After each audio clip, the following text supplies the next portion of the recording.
Meus irmãos, qual é a sua relação com o livro de Provérbios? O livro de Provérbios, para mim, ele tem uma relação especial, porque ele foi o primeiro livro da Bíblia Sagrada, após a minha conversão, que eu fiz a leitura. E foi um livro que me impactou muito desde aquela primeira leitura, e ainda hoje é um livro que eu tenho como leitura devocional. Se você observar, é 31 capítulos o livro de Provérbios. Seria um capítulo por dia para a nossa meditação. E ele traz consigo questões muito práticas do nosso dia a dia. E no livro de Provérbios, meus irmãos, nós temos duas figuras muito marcantes: o sábio, o entendido e o tolo. Então, por um lado, você tem as palavras de sabedoria, de instrução, de orientação, e por um outro lado você tem o personagem do tolo, aquele que não atende à palavra de Deus, aquele que despreza o conhecimento, aquele que está destinado à destruição. E essa temática, ela não é exclusiva do livro de Provérbios. Em toda a Escritura nós vamos ver duas linhagens: a linhagem da descendência santa, que busca viver de acordo com a vontade de Deus, e a linhagem dos tolos, daqueles que não honram o Senhor, dos ímpios, dos nécios, daqueles que desprezam a Deus e também todo o seu conhecimento. Essa linhagem nós vemos a origem dela lá em Gênesis, na descendência de Abel e na descendência também de Caim. Essas duas linhagens, elas vão percorrendo em toda a história da redenção. E aqui, de uma forma específica, nós recebemos instruções para que nós possamos viver de uma forma sábia. Por isso, constantemente você vai ver o contraste entre o sábio e o tolo, o justo e o injusto. Essa é uma característica muito marcante aqui do livro de Provérbios. Se você observar no capítulo 1, no verso 1 aí da sua Bíblia, está escrito: Provérbios de Salomão, filho de Davi, rei de Israel. Provérbios, ele é conhecido como Provérbios de Salomão, tanto que o livro já inicia com essa inscrição. Todavia, não é apenas Salomão que escreve os provérbios aqui. Nós vemos as palavras de Agur, de Lemuel e também dos sábios. As palavras dos provérbios de Salomão, eles vão até aproximadamente no capítulo 9. Do capítulo 9 em diante, nós temos as palavras dos sábios, as palavras de Agur, que é um outro sábio da antiguidade, e também o último capítulo de Lemuel, mostrando assim esse compilado de sabedoria para o povo de Deus. Meus irmãos, a estrutura do livro de Provérbios é uma estrutura sapiencial, é um livro de sabedoria. Ele é diferente de uma narrativa. Os livros sapienciais, eles são, como nós dizemos hoje, como ditados populares. Por exemplo, você deve já ter ouvido muito isso: água mole, pedra dura, tanto bate até que fura, né? Esse é um provérbio popular nosso. E aqui também é uma coleção desses provérbios. Quando nós, no livro de Provérbios, essa coleção de ditos populares, que é reunido por Salomão, Agur, Lemuel e os sábios. E assim como nos nossos dias há esses provérbios populares, nos dias dos reis Salomão também havia esses ditos populares. Esses ditos eram produzidos pelo Egito, tinham o seu modo de falar. Os assírios também possuíam seus ditos populares, e a nação de Israel também precisava ter esses ditos para expressar a sua forma de conduta na sociedade. Assim, Salomão, ele escreve primeiramente para os jovens adquirirem a sabedoria, e assim toda a sociedade ser influenciada pelo padrão ético e moral da vontade de Deus. Por isso que no capítulo de número 1, do verso 1 ao verso 7, ele mostra o propósito e o fundamento do livro de Provérbios. Ele diz que é para que os jovens possam ter instrução, para que eles possam andar com sabedoria e para que o temor do Senhor esteja nos seus corações. Mostrando que o temor do Senhor, ele é o princípio de toda a sabedoria. Diferente do Egito, diferente dos assírios, que buscam, tem outra fundamentação a sabedoria, o povo de Deus extrai a sabedoria do temor ao Senhor. E então ele vai passar a considerar, agora no verso de número 8, a essa expressão, filho meu ou meu filho, mostrando esse relacionamento pessoal de Deus junto com o seu povo. A palavra-chave aqui, meus irmãos, no verso de número 8 é ouça o ensino.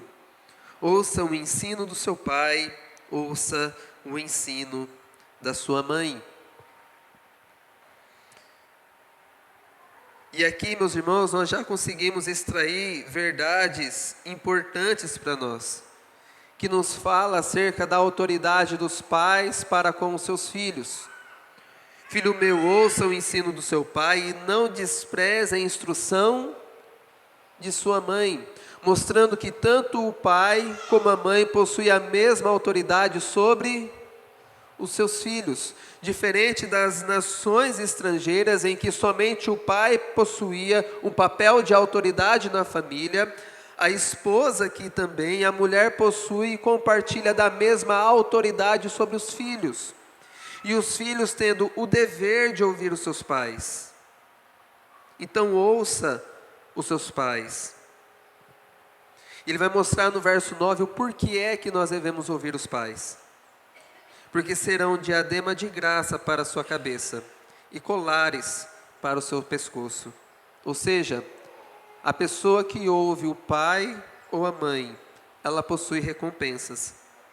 A recompensa que ela possui é uma recompensa de honra e de glória.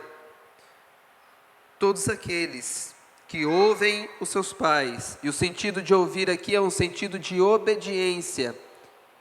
Todos aqueles que obedecem aos seus pais desfrutarão de prestígio. Será um diadema de graça sobre a sua cabeça. Diadema de graça aqui é o mesmo que uma coroa. Ou seja, aqueles que ouvem os pais, que dão atenção à palavra dos pais, eles serão coroados, eles serão honrados. E a mesma ideia com o colar sobre o seu pescoço, será adornado. Assim nós entendemos, meus irmãos, esse princípio fundamental da sabedoria bíblica, que é ouvir o pai ou a mãe. Como você tem exercido a sua autoridade de pai e mãe? Você tem feito isso, você aqui que me ouve nessa manhã, que é pai, que é mãe, como é que você tem exercido o seu papel de pai e mãe? Veja a expressão que ele vai utilizar, filho meu. É muito comum os pais se preocuparem com questões físicas dos seus filhos, mas é necessário aquele chamar de perto. Senta aqui que o pai vai falar com você. O pai e a mãe vai te instruir sobre as coisas dessa vida. A intenção aqui, meus irmãos, é um pai ou a mãe desejoso de ensinar. E um filho que está apreensivo para aprender, que respeita e honra os pais.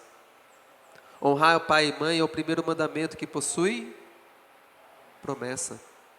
Deus prometeu vida longa para aqueles que obedecem aos seus pais. E aqui não apenas vida longa, mas também honra e glória. Nós devemos buscar a educação dos filhos de forma amorosa. Você ouve os seus pais, ouviu os seus pais? Qual é o valor e a importância que você dá para a palavra dos seus pais? Agora me dirigindo especificamente aos filhos. Antes de nós chegarmos aqui e pisarmos nesse chão, os nossos pais já estavam aqui. Essa é a forma natural das coisas. E Provérbios contempla isso. Antes de você existir, os seus pais já existiam. Por isso que é direito, é natural que eles saibam mais do que você. Eles têm mais experiência na vida do que você. Então é por isso que você tem que dar atenção para aquilo que eles dizem. Nem sempre eles estarão certos. Haverá momentos que eles vão falhar. Mas é óbvio, é sábio, dar atenção para aquilo que eles falam. Porque eles já têm mais experiência do que você, eles viveram mais do que você, experimentou mais coisas do que você, sofreu mais do que você. Por isso é necessário que você dê atenção para as palavras do seu pai e da sua mãe. Naturalmente, meus irmãos, não tem ninguém que queira mais o nosso bem do que os nossos pais. É por isso que numa situação de enfermidade, os nossos pais ficam angustiados, tristes, preocupados. Por isso, dê valor e importância para aquilo que os seus pais dizem. Ah, mas meu pai e minha mãe não é crente. Mas é o seu pai e é a sua mãe. As instruções que eles dão não são bíblicas. Você que tem que analisar biblicamente as instruções deles. Mas uma coisa você deve é ouvir a orientação que o seu pai e a sua mãe lhe oferecem. Quem não ouve e não obedece aos pais, não obedece ninguém, não obedece a Deus, não obedece a autoridade nenhuma. Esse é um padrão claro da palavra de Deus, é uma sabedoria comum. E observe então, a partir do verso 10, qual que é a instrução específica dos pais. Qual é a orientação que os pais vão oferecer para os seus filhos? E meus irmãos, do verso 10 ao verso 19, nós temos a instrução aqui dos pais para os seus filhos. E uma das maiores preocupações dos pais é com quem os seus filhos andam. Qual é as amizades que os meus filhos têm? E é isso que ele vai instruir nesse momento. Falando, filho meu, cuidado com quem você anda. Preste bem atenção quem são as suas companhias. No verso de número 10 ele diz, meu filho, se os pecadores quiserem seduzir a você, não consinta. Os pecadores aqui não são aqueles que estão distantes. Os pecadores aqui são aqueles que não têm o temor do Senhor. O pecador aqui não é aquele marginal, distante, que pode fazer mal. Não, o pecador aqui é aquele pelo qual tem acesso ao seu filho, que faz parte da convivência. Ele fala, se os pecadores quiserem seduzir você, não consinta. Não caia na sedução dos homens sem Deus. As más companhias corrompem os bons costumes. É isso que ele está orientando. E elas são sedutoras, elas agem com sutileza, de tal forma que você não percebe que está sendo atraído para o mal. Na maior parte das vezes, meus irmãos, na maioria das vezes, quem oferece droga para os seus filhos, não é o estranho lá na rua, é o amigo próximo dele, é o amiguinho da escola que ele tem convivência, que ele confia, que ele admira. É esse que vai oferecer droga para ele, que vai levar ele para caminho errado. Quem vai prostituir a sua filha é a amiguinha próxima dela. É o primo, é o tio, que são pessoas que fazem parte do convívio. Por isso que ele diz, filho meu, se os pecadores quiserem te seduzir, não consinta com eles. Não pense que é aquele que está distante, mas sim é aquele que está perto. Do verso 11 ao verso de número 14, ele vai mostrar o convite dos pecadores. Ele diz assim, talvez eles digam, venha conosco, vamos preparar uma emboscada para matar alguém, vamos espreitar os inocentes, ainda que sem motivo, vamos engoli-los vivos, como o mundo dos mortos e inteiros, como os que descem ao abismo, Acharemos todo tipo de bens preciosos, encheremos a nossa casa de despojos. Juntem-se a nós, teremos todos uma só bolsa. Esse é o convite dos pecadores, pelo qual ele diz: não consinta com eles. Observe a palavra vamos aí, o quanto ela é repetida. Venha conosco, vamos preparar a emboscada, vamos espreitá-los, vamos engoli-los. Sempre uma atitude de venha com a gente, venha se alegrar conosco, vai ser legal, vai ser uma aventura. Ele instiga a irmos e nos ajuntarmos nas práticas pecaminosas. E é isso, meus irmãos, que os ímpios fazem. Eles fazem com que nós sintamos como nós fôssemos como um deles, para que assim nós venhamos agir como eles. Por isso ele diz: não consinta com esses homens. Uma coisa, meus irmãos, é nós respeitarmos a decisão errada que as pessoas tomam. É respeitar o caminho errado que o fulano de tal decidiu seguir. Outra coisa é nós apoiarmos e aprovarmos as coisas erradas. Por exemplo, você pode ter algum conhecido ou algum familiar que assumiu uma posição homossexual, que se declarou homoafetivo. Você vai respeitar a opinião daquela pessoa. É uma decisão dela. As consequências que ela vai ter sobre essa decisão é com ela. Uma coisa é você respeitar a opinião e as decisões que eles tomam. Outra coisa é você consentir com isso. Outra coisa é você achar que isso é certo. Olha, eu vou me unir com meu parceiro lá, você não pode ser meu padrinho? Você não pode ser minha testemunha lá no cartório? Aí você está consentindo com ele. Fala assim: olha, eu gosto muito de você, eu quero o seu bem, mas esse tipo de decisão e comportamento eu creio ser errado. Por conta da minha fé, por aquilo que a palavra de Deus me ensina, eu gosto muito de você, admiro você em algumas coisas, mas esse ponto específico eu não posso concordar. Isso é claro.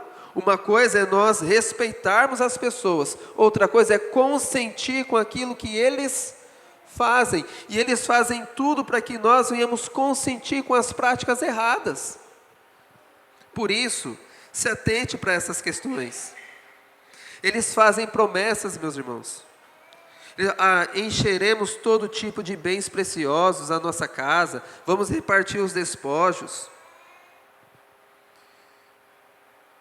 E por que é que você deve se manter longe dessa companhia? Eles prometem diversão, eles prometem sucesso, eles prometem dinheiro fácil e rápido, mas por que é que você deve evitá-los? Do verso 15 ao verso 19 nos diz isso: meu filho, não se ponha a caminho com eles, fique com os pés longe das suas veredas. Por quê? Porque os pés deles correm para o mal e se apressam a derramar sangue, pois em vão se estende a rede se a ave estiver olhando. Mas estes armam emboscada contra o seu próprio sangue e ficam à espreita contra a própria vida. Este é o fim de todo ganancioso. Este espírito de ganância tira a vida de quem o possui. Veja que as pessoas aqui são atraídas por conta do quê? Do lucro fácil e rápido, da sensação de alegria, de atividade. Não se ponha no caminho deles, porque eles matam a própria vida. Eles assassinam a si mesmos, eles derramam o seu próprio sangue. De uma forma geral, a orientação comum do pai e da mãe é qual? Filho meu, cuidado com as suas amizades. Aqueles que trilham um caminho da perversidade, do mal, da ganância, eles tiram a própria vida. Essas pessoas estão se matando por causa do dinheiro, por causa da cobiça, por causa da inveja. Fique longe deles. Por isso, meus irmãos, nós devemos nos atentar bem com quem nós andamos. Tem um ditado que diz assim, ó, leão anda com leão, elefante anda com elefante e o burro anda com os burros. Se você quer ser leão, meu irmão, forte, anda com pessoas que você admira, que tem o temor do Senhor na perspectiva bíblica.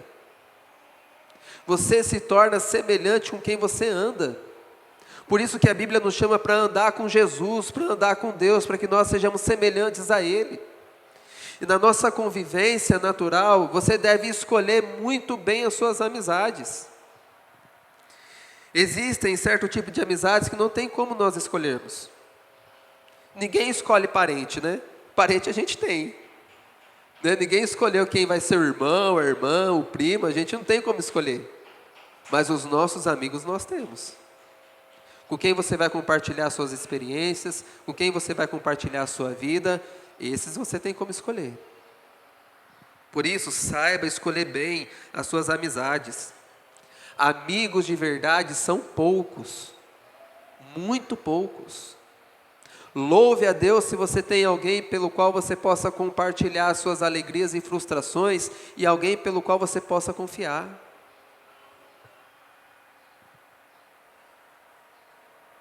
Quantas coisas, meus irmãos, erradas nós já fizemos por cultivar amizades erradas. Quantas vezes nós já desonramos a Deus, nós já fizemos mal para a família por causa de amizades erradas. Por isso nós somos chamados aqui a nos atentar bem aonde estão os nossos pés, com quem nós estamos andando. Você e eu somos facilmente seduzidos pelos pecadores. Você não é imune a essa sedução. Se afaste de todos os que prometem lucro fácil e rápido. Meus irmãos, as coisas boas dessa vida, elas são conquistadas com muito esforço. O lucro, ele nunca é fácil. Olha o quanto você batalha durante o mês todo para conseguir o seu salário. É fácil receber o seu salário? Não é. É o mês inteiro, meu irmão, de provação, de luta. Cada dia é um dia diferente, você não sabe o que tem pela frente. Ao concluir o mês, você recebe o seu salário ali suado. Por quê? Porque não é fácil. Lucro fácil não existe. E o que mais tem hoje são pessoas oferecendo lucro fácil. Olha, fique rico aqui nesse aplicativo, é só você ir curtindo as postagens que você vai ganhar muito dinheiro. É só você fazer uma aposta lá do aplicativo do momento que você vai ganhar dinheiro de uma hora para outra. Sabe o que vai acontecer? Você vai ficar pobre e miserável dependendo dos outros. E ainda você vai ser taxado de burro ainda, porque deu atenção para aquilo que uma promessa falsa. É a mesma questão de sistema de pirâmide. Quem ganha é só quem está no topo, quem está embaixo só fortalece quem está lá. Então, meus amados, se atentem para essas questões. Observe a palavra de Deus que nos traz princípios que são práticos no nosso dia a dia. E a grande preocupação dos pais é com quem que os meus filhos vão andar. Você, pai e mãe, cuide bem das amizades dos seus filhos, porque elas têm um poder de conduzi-los tanto para aquilo que é bom, como para aquilo que é pecaminoso. Mais do que, talvez você diga, mas os meus pais não estão mais aqui, meu pai, minha mãe já faleceram, como é que eu vou ouvir a voz deles? A palavra do Senhor nos diz aqui no verso de número 20, em diante, para que nós venhamos ouvir a voz da sabedoria. Talvez o seu pai e a sua mãe já não estão mais presentes fisicamente, mas você tem no seu coração muito dos seus ensinos. E a Bíblia nos chama para ouvir a voz da sabedoria, que é a própria voz de Deus. A sabedoria aqui sendo personificada a partir do verso 20. Ele diz: a sabedoria grita nas ruas, nas praças levanta a sua voz, do alto das muralhas clama à entrada dos portões, e nas cidades profere as suas palavras. Até quando vocês ingênuos amarão a ingenuidade? Observe, meus irmãos, o grito da sabedoria. Ela fala mais alto do que o barulho das feiras movimentadas. A ideia é que pense você numa feira grande, gente vendendo tomate, vendendo peixe, um gritando daqui, outro gritando de lá, aquela barulheira. A ideia aqui é que a voz da sabedoria, ela grita mais alto do que isso. É como se você andasse pelas ruas e visse tanta ingenuidade, tanta pecaminosidade, tantas pessoas que não têm sabedoria, que ela clama: quem é que vai me ouvir? Porque está todo mundo ouvindo mentira, está todo mundo seguindo um engano. Então a sabedoria grita nas ruas: até quando vocês ingênuos amarão a ingenuidade? Até quando os zombadores? Até quando vocês terão prazer nisso? Vocês que são tolos, até quando irão desprezar o conhecimento? A ideia aqui, meus irmãos, é que ninguém quer ouvir o pai e a mãe.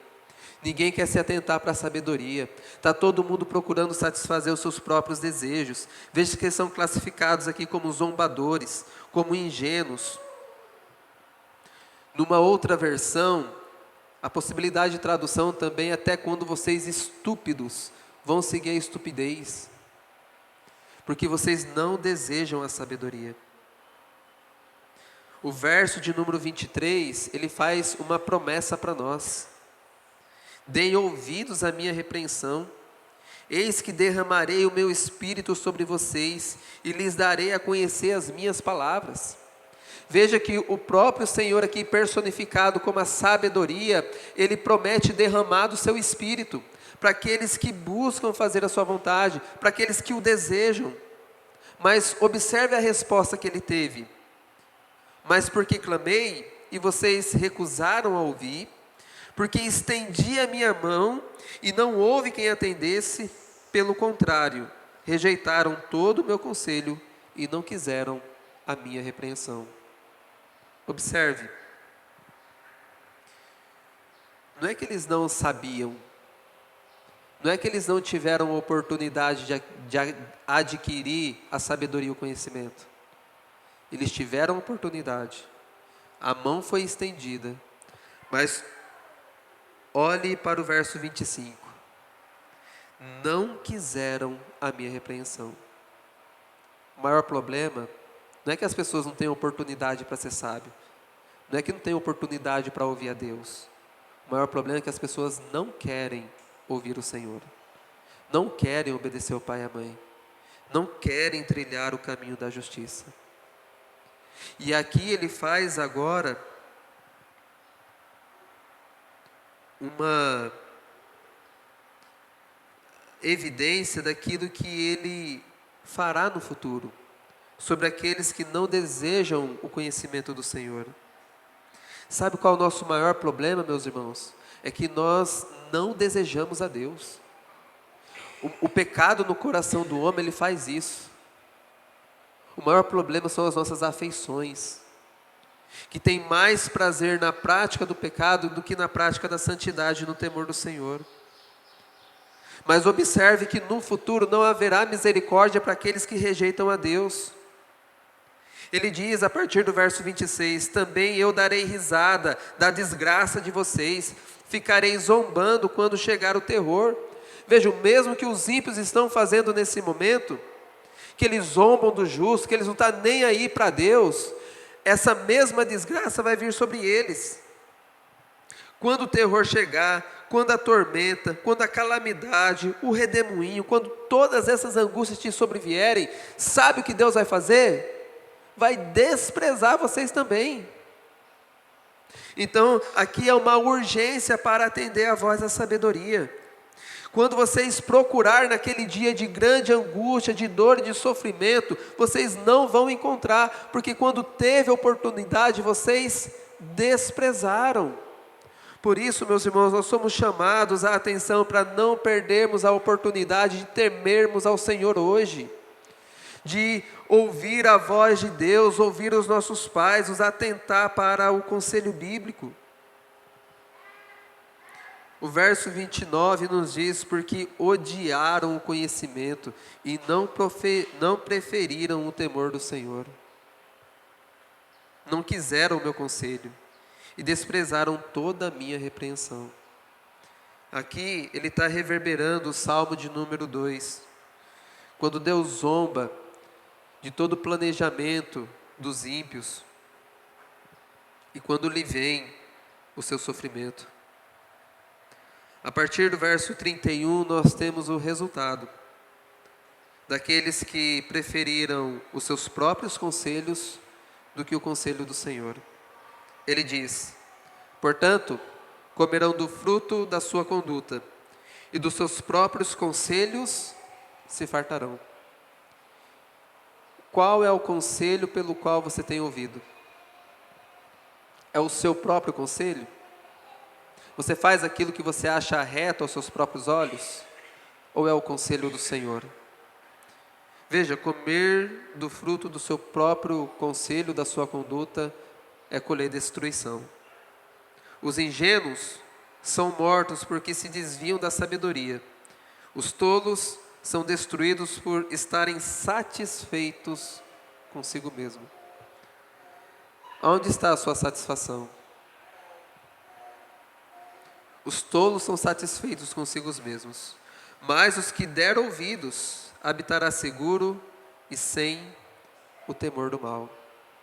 Meus irmãos, existe uma possibilidade de vivermos tranquilos, seguros, neste mundo caído e corrompido. É nos atentando, dando ouvidos para a palavra do Senhor, para as instruções que Ele nos dá na Bíblia Sagrada. O mundo e todo o seu sistema de ensino, por mais grandioso que se apresenta, ainda para nós é estúpido, porque ele não possui o temor do Senhor.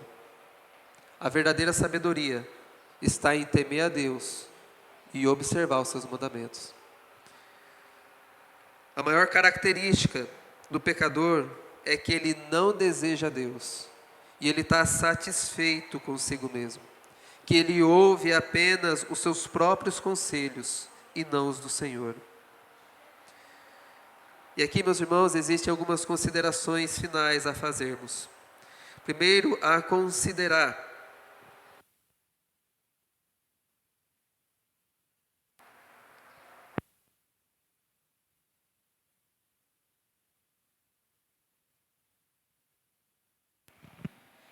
a primeira consideração a realizar é que o livro de Provérbios nos fala acerca do temor do Senhor, das instruções que Ele nos faz, e isso é muito familiar.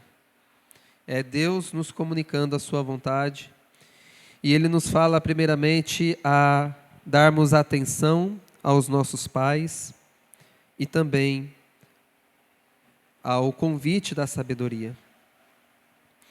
O que nós aprendemos aqui, meus irmãos, de uma forma geral, nesse bloco de Provérbios, é que ouvir é melhor do que falar. Sem sombra de dúvida, ouvir é melhor do que falar. Quando você está ouvindo, você está aprendendo. Provérbios vai nos dizer também que pelo muito falar vem o muito transgredir. E que normalmente nós falamos, a boca fala do que o coração está cheio. Então, quando nós nos atentamos, mas para ouvir, nós estamos aprendendo. A nossa atitude principal deve ser, primeiro, ouvir. Ouvir os nossos pais, ouvir a voz de Deus, e assim então tomar as nossas decisões. Isso é fundamental, meus irmãos, na nossa vida. Esse é o ensino da palavra do Senhor. Ouvir é melhor do que falar. Quem está falando normalmente está ensinando, está comunicando algo que já aprendeu. Outra consideração importante a entendermos é que a sabedoria de Deus se fez carne e habitou entre nós, cheio de verdade e de graça. Que nós devemos ouvir aquilo que o Senhor Jesus tem a dizer ao nosso respeito.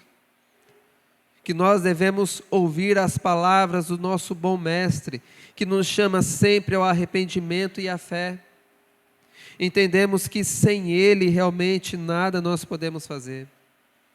Meus irmãos, a sabedoria aqui, como nós já vimos, ela assume uma personalidade, aqui ela está clamando. No capítulo de número 8, nós vamos observar ainda mais essa personalidade da sabedoria. Em Cristo nós temos toda a sabedoria de Deus e o conselho dele para nós.